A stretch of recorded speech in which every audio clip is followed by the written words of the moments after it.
Hey guys, Supersonic Sirens. Look what I found. Yeah. This is one of the, I don't even know how many Thunderbolt 1000Ts. Houston.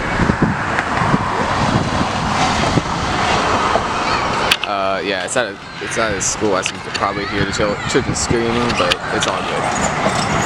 But, these things are really cool. I can see it's the blower. It's probably 6 in. Controls, radio, I think. Power meter, dead. But, yeah. One of the many remaining inactive Thunderbolts from like the 50s, I'm assuming. But, yeah, that's it.